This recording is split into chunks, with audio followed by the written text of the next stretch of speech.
Drew Barrymore was only 7 years old when she became a movie star in E.T. the Extra-Terrestrial. My mom put me in a place that was like a full psychiatric ward. Almost all of her ancestors were alcoholics, and by the time she was 13, so was Drew. Well, the first time I had drinking anything was when I was 8.5. I did experiment with drugs. I didn't want to go off and play Barbies. I wanted to go out to a club and dance. My own mother had to kick my father out because he was a drug addict. Yeah, my mother and I don't speak, I think, because it's the appropriate thing for both of us to do right now. I never looked in the mirror and thought I was beautiful. I always had the lowest self-esteem of anybody I knew. It was Drew Barrymore. At 7, she was a film star in E.T. and getting invited to all the Hollywood parties. Drew was alcoholic at 9. By the time she was 10, she was smoking dope, and at 12, she was doing Now, I know what you're thinking. What was the mother doing? Can I get you a glass of milk, honey? Milk? I'm a Barrymore. Get me a drink and make it a double.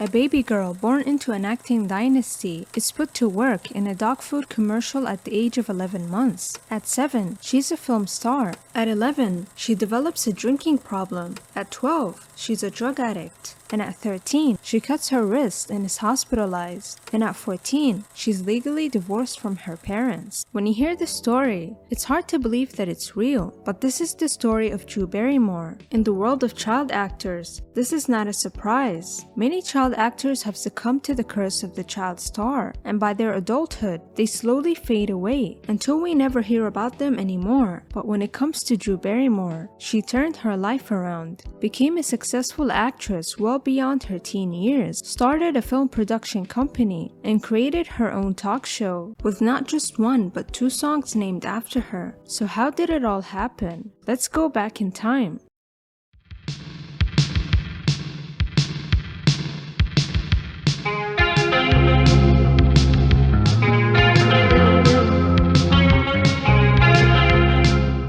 Drew was born Drew Blythe Barrymore on February 22, 1975 in Los Angeles, California, the daughter of actors John Drew Barrymore Jr. and Jade Barrymore. Coming from a long line of actors all the way to her great-grandparents, Drew was a very charming kid with a wild imagination and a natural stage presence. Given her family's history, it only made sense for her to be an actress. As a child, she was wise and insightful beyond her years. When Drew asked her mom if she could act, her mom, an actress herself, said that it was too hard for a child, but little Drew insisted and replied that's why she wanted to do it. Drew came from a very tragic legacy. Her grandfather, John Barrymore, drank himself to death at age 60. Her aunt, Diana Barrymore, was also an alcoholic and a drug addict. Her father was a violent alcoholic, and her mother, Jade, was born in a displaced people's camp in Germany to Hungarian Second World War refugees. Jade was a wild child herself, with little concept of parental responsibility. Given these circumstances, we can understand more of what caused Drew's later raging teens. Her dad left Drew and Jade before she was even born, constantly coming in and out of her life. The last time Drew would see him for a very long time was when she was 7 years old. After just a month of Drew's birth, her mom went back to work, acting and waitressing to make ends meet.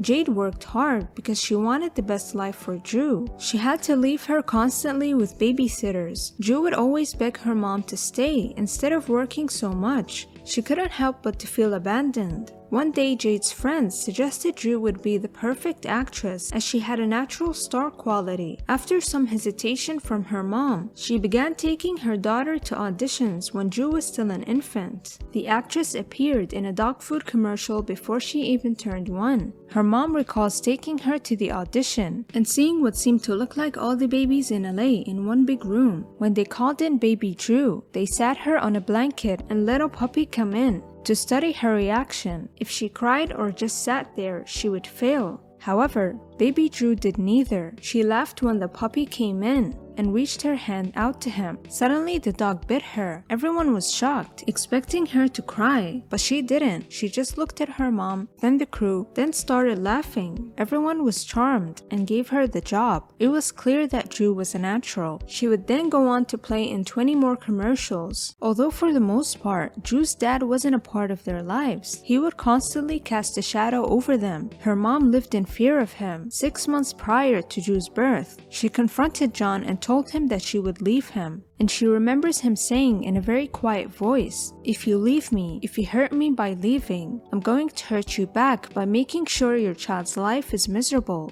Drew recalled the traumatic experience when she was 3 years old, where her dad had drunkenly barged into their house. He then pushed her mom onto the ground and tossed toddler Drew onto the wall. Thankfully, she landed on a pile of clothes and she was unharmed. Even though Drew knew her dad was abusive, she still fantasized about him being in her life, becoming the dad she'd always wanted. With a dad that left her, and a mom that abandoned her and seemingly only showed her love depending on how much money she made, a child will internalize this and think that they're unlovable. You know, did I do something wrong that my dad doesn't want to be around me? Am I such a repellent person that I drive everyone who gets to know me to the furthest mountain that they could run to? Little Drew would wonder why her dad wasn't around, why he didn't like her, and why she couldn't have a family like her friends or anyone else. She had a desperate need to perform, which she realized later came from deep-seated insecurities and low self-esteem. Deep down, Drew didn't really like herself, and that's why she loved acting so much, because she was getting all the love and validation she'd ever wanted. Acting provided her with something she couldn't find anywhere else. It helped her become another person. She says, "I didn't act my character, I became my character," which was lots better than being fat, ugly, and stupid Drew Barrymore. At the age of 5, she played in her first ever movie with a small role in a movie called Altered States. For her audition, she was put in a room of about 3 dozen little girls. The director asked them a question, addressing no one in particular. When no one answered, Drew looked around and stepped forward. Her answer made everyone laugh. As a child, Drew was never shy. She never feared the spotlight, and she loved acting. At 7 years old, she played Gertie in E.T. Drew initially auditioned for the movie Poltergeist, but Steven Spielberg thought Drew would be better for his other movie E.T. He was especially fascinated by her wild imagination and all the crazy stories she would make up. E.T. later became one of the highest grossing films of all time and made her one of the most famous child actors of the time.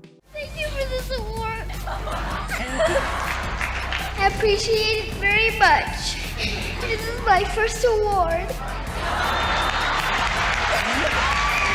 Her life changed overnight. People started recognizing her in the street, telling her how much they loved the movie. At school, all the kids would stare at her and call her E.T. She knew then her life would never be the same. She recalled filming that movie as one of the best experiences of her life. For an imaginative kid who preferred fantasy over reality, making this movie was like a dream. She developed a friendship with Steven Spielberg and sort of looked up to him as a father figure of sorts. Spielberg was in awe of her maturity, saying she was 7 going on 29. Can I say hi to Steven? Sure, you want to say hi to Steven? Yeah. Sure. Hi, Steven, I love you.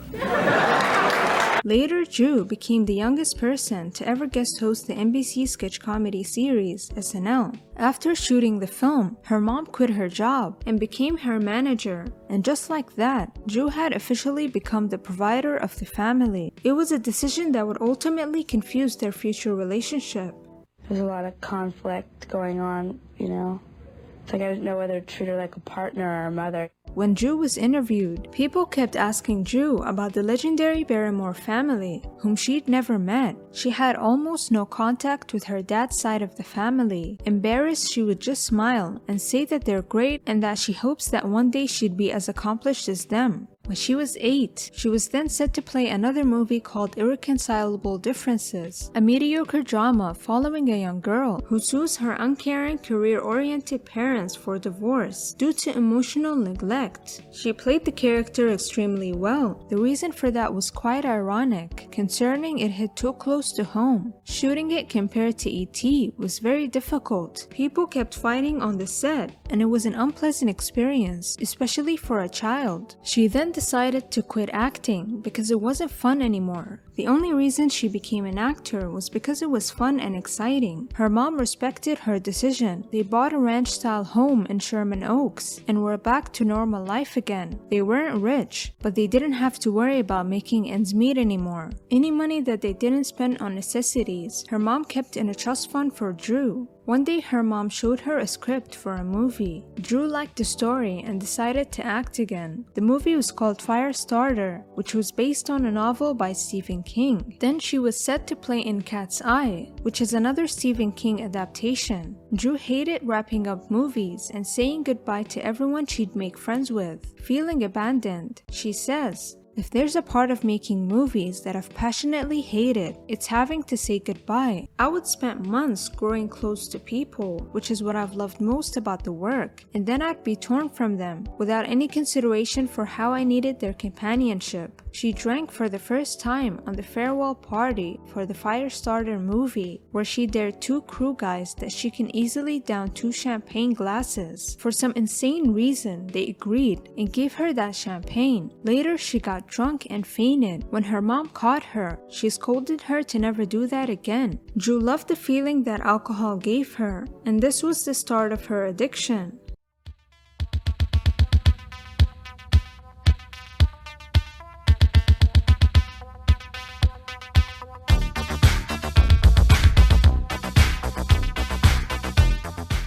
Jade began taking her 9-year-old daughter to parties and nightclubs. She would frequent Studio 54, which was a very popular nightclub for many Hollywood stars at the time. Obviously, it was a place that no child should ever be in. Her mom's reasoning for this is that if they went together, it was okay to be out this late.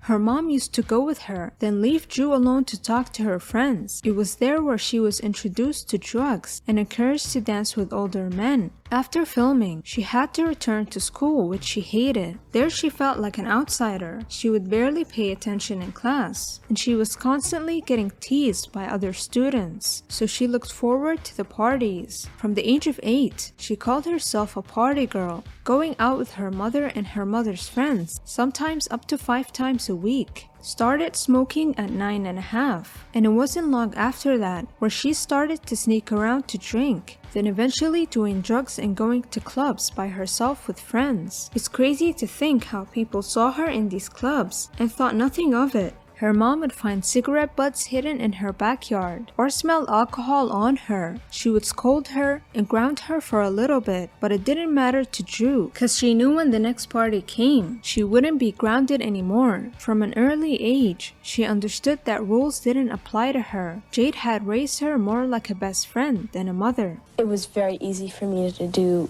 a lot of what I wanted, you know? And, I really was a party girl, you know, let's go out tonight, let's sneak out, you know, let's go to the clubs, you know, and it was real easy for me because even though I was younger, it was either good publicity for them or, you know, or another reason, I don't know, but it was just very easy for me to get in. And I thought that was so cool then. What her mom didn't know is that the lack of discipline she planted in Drew would lead to much worse things. As an actress, it was very easy for Drew to lie and hide things, as if it was second nature. Initially, she thought drinking and getting high was fun and exciting, but eventually it was the only way she and her friends could have fun. Feeling empty and depressed, to fill the void, substances became her best friend. At such a young and pivotal age, children cannot fully comprehend the consequences of their actions, specifically in Drew Barrymore's case, when addiction was normalized to such an extent. All my problem had seemed, you know, to disappear for that hour that I was out of it. And And I didn't realize that until I was 9 and I started casually drinking. Drew would constantly argue with her mom because Drew had always harbored some anger towards her mom for pushing her dad away, and how she felt her only worth to her mother was her money, which wasn't true, but that's how she felt deep inside. My own mother had to kick my father out because he was a drug addict. And, you know, you can't believe as a kid that your father would rather choose drugs than be a father.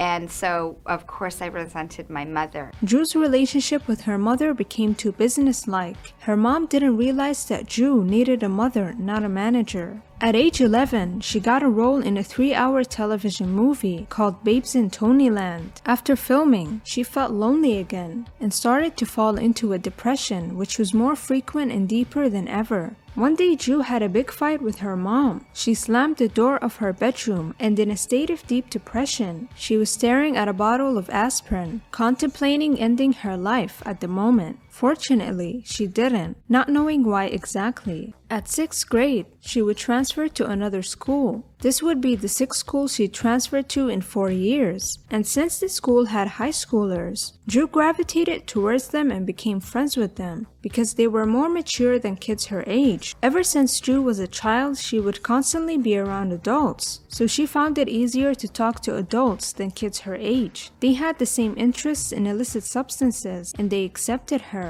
She would constantly ditch school to hang out with them, and since they had cars, she would have more freedom now, constantly partying and dating boys. I'd spend the night at friends' houses, we'd go, I'd sneak out or whatever. For a long time, I would go around saying what's wrong with going out and exploring and experimenting and being crazy. I only live once, and just that little paragraph right there just got me in so much trouble. Drew was mean to her mom, picking fights with her constantly. Whenever her mom would try to stop her from going out so much and ground her, Drew was too independent and adult-like. Slowly, she was excluding Jade from her life, pushing her further and further away, and that's how their relationship started to fall apart. Drew was so miserable and unhappy with herself, and somehow blamed her mother for all of it. In school, a group of guys would constantly bully her, calling her fat and ugly, until that's what she believed. As she got older, all her deep-rooted problems were just getting bigger, and between projects, without the ego boost of work, she would numb all these emotions by drinking and getting high practically all the time. I would party at night and stuff so bad that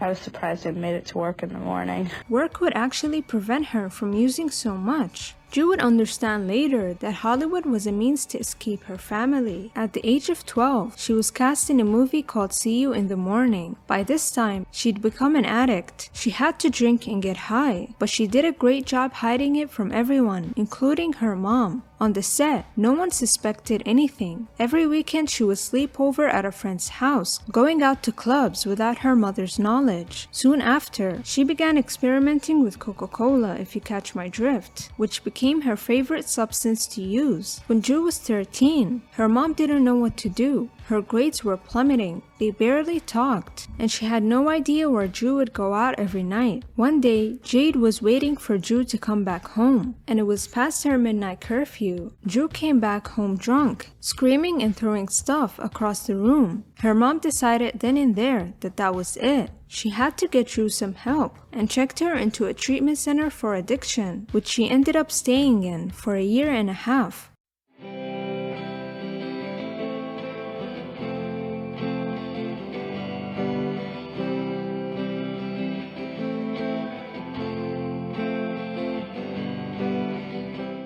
Initially in the treatment center, Drew was standoffish, keeping mostly to herself and not participating in the group sessions. She was embarrassed that everyone knew who she was, but eventually she opened up to her therapist about how she didn't really like herself. She also talked about her body image issues and her family. After a couple of months, Drew temporarily left the facility to fly to New York with her mom to work on the movie she was filming. One night, Drew went out with her friends, and after 78 days of sobriety, she relapsed. She decided to have a 2-day drug bender with her friend, so she stole her mom's credit card and flew from New York to LA. When she landed there, getting high as much as she could, 2 private agents showed up at her house. Turns out that her mom called them and took her back to the treatment center. There's a big difference between being dry and sober. Dry is just, you're doing the same things, you're having the same reactions, you're hanging out with the same people. All you don't have is the chemicals.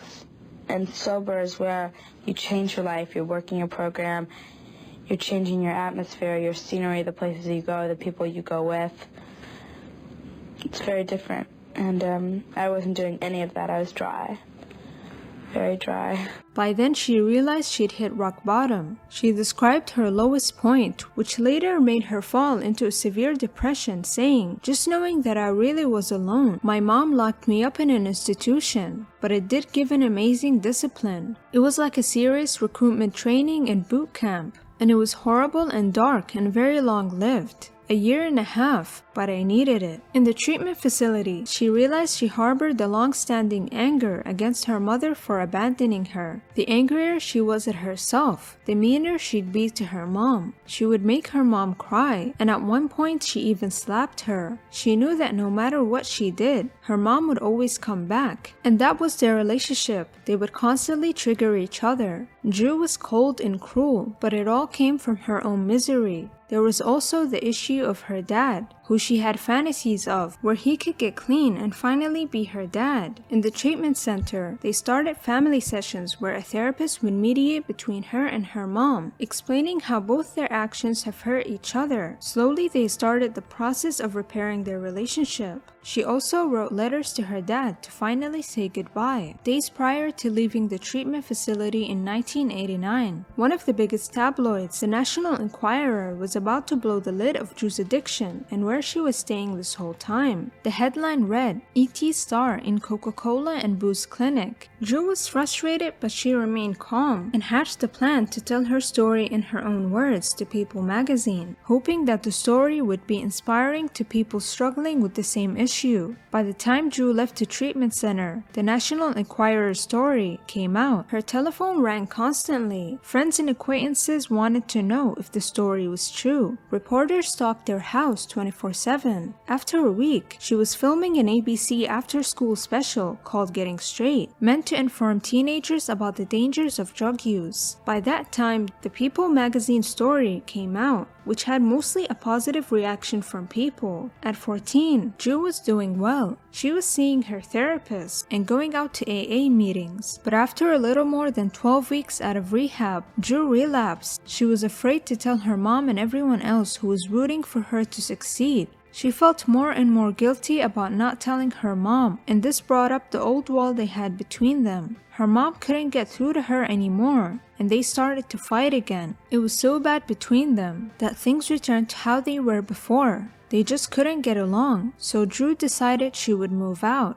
Her mom agreed, thinking she would change her mind after realizing how difficult it is being an adult. After she moved out, things were going well. Drew got a job and remained sober. She was enjoying her freedom while still remaining in touch with her mom, but she relapsed once again, feeling worse and worse. Drew was spiraling, and a fight broke out with her roommate. Drew picked up a knife and started scratching both of her wrists. It was a cry for help. She needed professional assistance. She didn't intend to end her life, but then she'd cut herself for a third time. This time the knife pressed too hard and she passed out. When she woke up in the hospital, she admitted to her mom that she relapsed. Her mom comforted her, telling her it was okay. The National Enquirer, who apparently had an obsession with Drew, published a new story titled E.T. Star 14, attempted S-word by slashing wrists. Drew then decided to go back to the treatment facility willingly this time. In there, Drew was concerned with fixing her relationship with her mother, so her therapist suggested to check her mom into another rehab facility for codependency. Her mom agreed. Turns out her mom checked in for only 6 hours then left. When Drew heard this, she was furious. She was working hard to get better and her mom was barely doing the work. Drew threatened to never come back to the house if she continued this, and that scared her mom into checking back into rehab. At the end of Drew's stay in the treatment center, they suggested that Drew should legally separate herself from her mother. Their problems continued, and as a result, she was emancipated from her parents and declared an adult at age 14.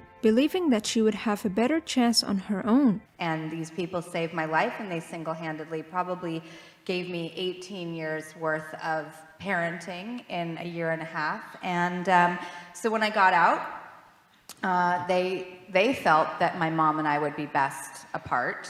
And my mother and I shook hands. It was very mature, as graceful as we could have been. Of course, it was incredibly painful, but I think it was one time we tried not to make it a guilt fest and went our separate ways. Drew wrote about the process of divorcing her mother in her memoir Wildflower, saying, "When I was 14, I was emancipated by the courts. It's no secret that I had to part ways from my mother because we had driven our relationship onto the ground. She had lost credibility as a mother by taking me to Studio 54. So wrong but so fun instead of school. And I was out of control due to working since I was 11 months old and what that had done to my childhood, which made me grow up too fast." Soon after sobering up and changing her ways, the reputation of Drew was completely tarnished in the Hollywood world. She was unemployable. She would attend auditions and casting directors would find it humorous that she even showed up. To have such a big career at such a young age, then nothing for years. People going, "You're an unemployable disaster." That's a tough trip to have by the time you're 14, to have access to so many things, then to nothing. Although it was difficult, Drew accepted it and had no ego about it. From there, she worked in restaurants cleaning toilets, and after 3 years, she was back on the acting scene at 17. Drew figured since casting directors couldn't buy her good girl image, she embodied what everyone thought of her anyways, playing the role of a manipulative teenage seductress in Poison Ivy, and at the age of 19, she posed nude for the January 95 issue of Playboy. Director Steven Spielberg, who is also her godfather, gave her a quilt for her 20th birthday with a note that read, "Cover yourself up."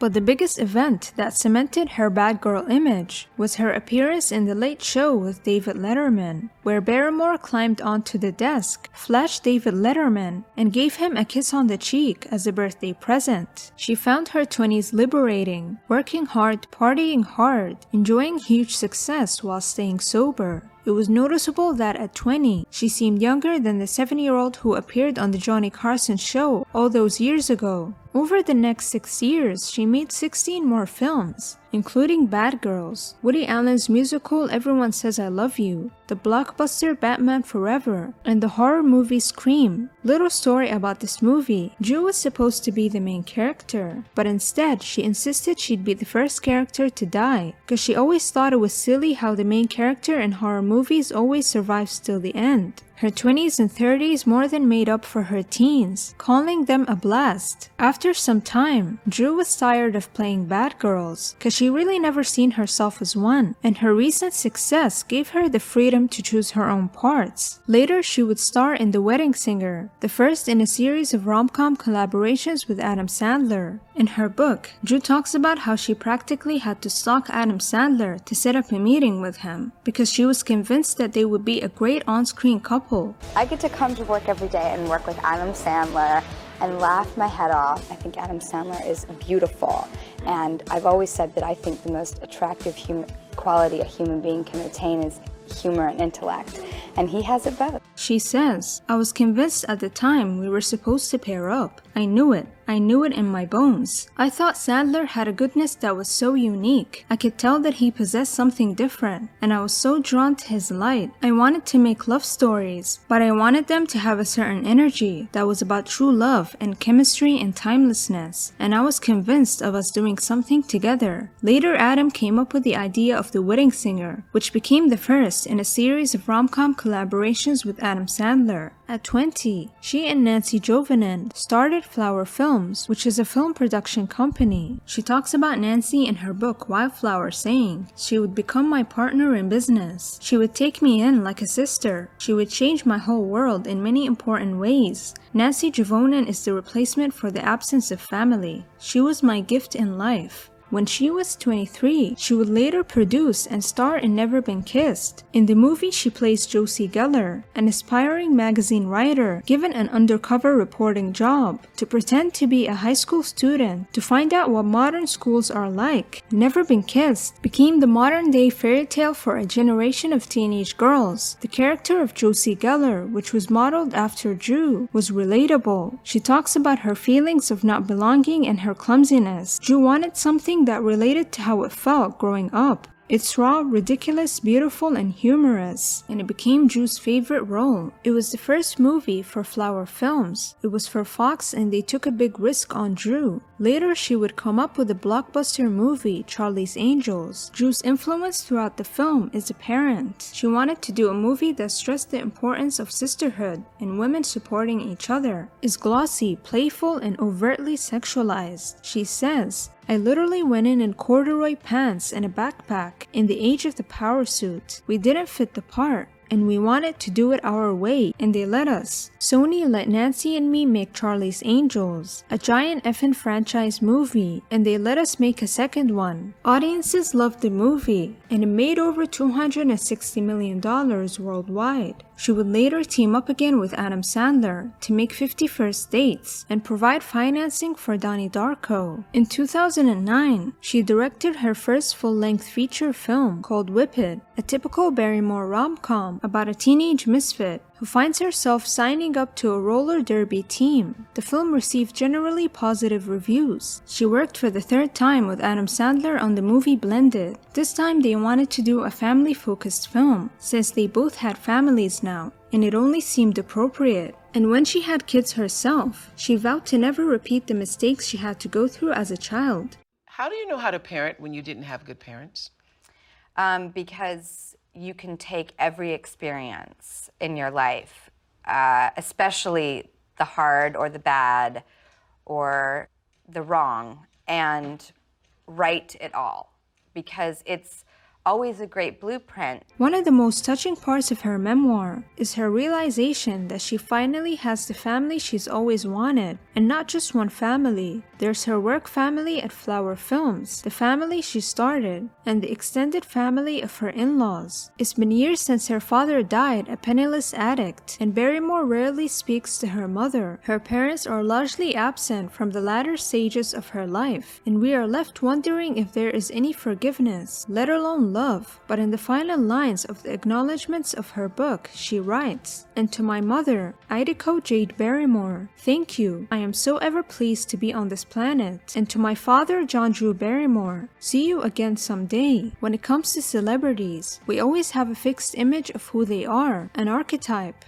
But when we look closer into their lives and figure out who they truly are, we realize that the image we had of them is the farthest from the truth. When I used to think of Drew Barrymore, I thought of the bubbly, quirky girl who is misunderstood and just wants to be loved, the kind of girl everyone likes. But now that I know her story, she is so much more. It's inspiring to see her tragic childhood, her dysfunctional family, and how she emerged from all of it and became who she is today. She broke the curse of the Barrymore family, stopped the cycle of abuse, becoming the one and only Barrymore we think about when we hear that name. My favorite part of Drew Barrymore's book, Little Girl Lost, is the last passage that says, "Unfortunately, there isn't a nice and neat ending to this tale like in the movies, but that's what it means to be a recovering addict or alcoholic. Recovery is an ongoing lifelong process. Still, mine is a happy ending. I'm not a miracle worker. I'm not someone special. Whatever I've accomplished has been through hard work, tears, pain, love, and more hard work. My goals are simple, to stay sober and live a good life. All I can do is the best that I can. Thank you for watching."